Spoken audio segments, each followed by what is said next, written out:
Bob Fantano fuck with the Homicide Gang album more than Lonely and Ken album. Surprising, to be honest. That is very surprising, because I feel like Destroy Lonely, I could see Ken, actually I could see it being better than Ken, but Destroy Lonely's, man, what? I feel like Lones was way better. But I'll definitely tap into Homicide Gang's next album. I thought that the original album, Homicide Lifestyle, was okay. It just sounded like Cardi beats, bro. But the ones that didn't just sound like regurgitated filthy beats, I liked, you know? I just need variety. Yeah, speaking of Ken Carson, let's go to what, didn't he say something? Or no, he didn't say anything. Rich the Kid said something. He responds to fans saying he's biting Ken Carson and he doesn't know who that is. Bro is not Ken Carson.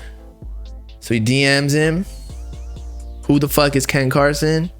Yeah, when I saw this originally, I thought Rich the Kid knew who he was because of the, what is it called? The capitalization of the E, like he was trying to be Cardi, but after reading the whole sentence, that was the only letter that he fucked up. So maybe he was just trying to, I don't know, he hit shift twice, you know, and it locks.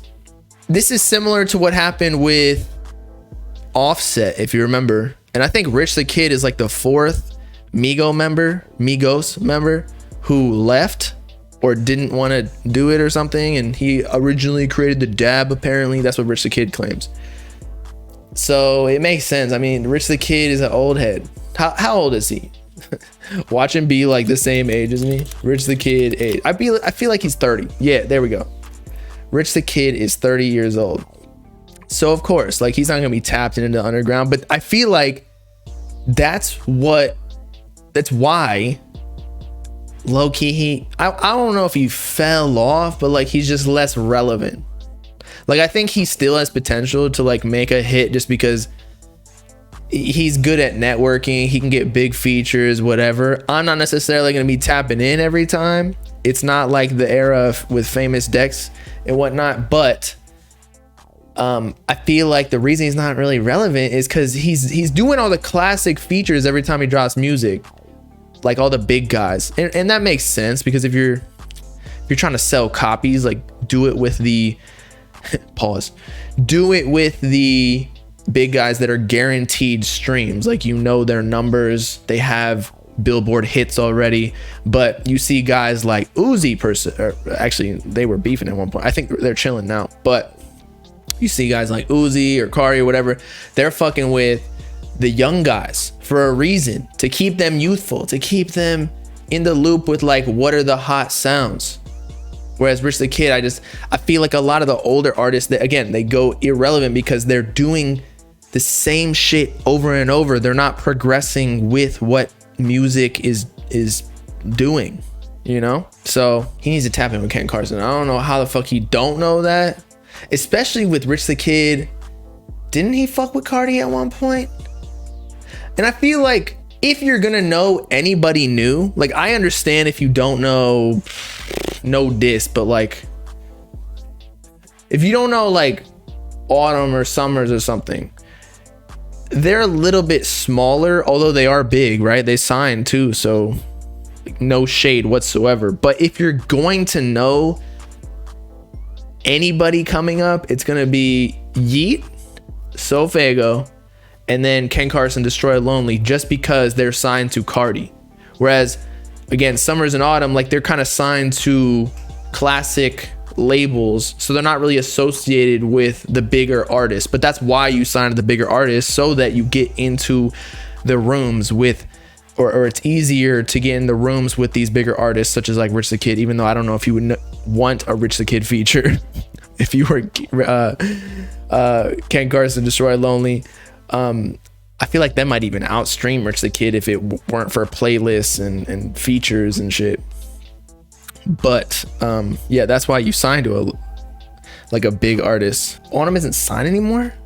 No way. Because maybe he did like a distro deal, because he didn't really get that much promotion, I'm gonna be real. I know he did get promotion, like he had a budget, but okay, you over them, I hate it. Oh shit, antagonist. Autumn with Victor Victor. Damn, he might have gotten dropped from Victor Victor. That's crazy.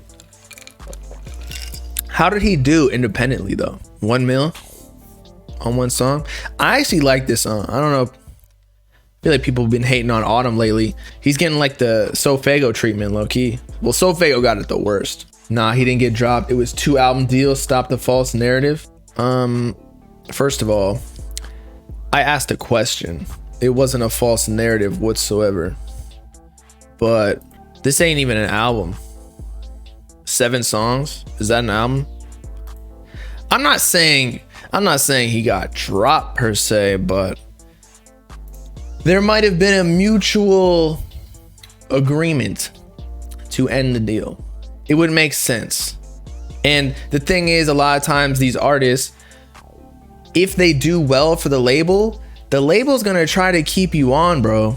Like, remember when NBA Youngboy was trying to get out of Atlantic and they were having a fit, so they were trying to throw all this money at him, and then when he said no, they were trying to lower his streams by not promoting him as much so that the next label didn't want him because they wanted him so bad. So they were like disincentivizing the other labels, making him less valuable perceivingly. So I'm just saying, if Autumn was killing shit, the Victor Victor or whoever backs Victor Victor, I think it's UMG, bro. They got a big old piggy bank. They could throw some mills at him. They could definitely throw some mills. I mean, people in his class. I'm not even talking about Yeet or Sofago. They were up in the M's for advances, I heard.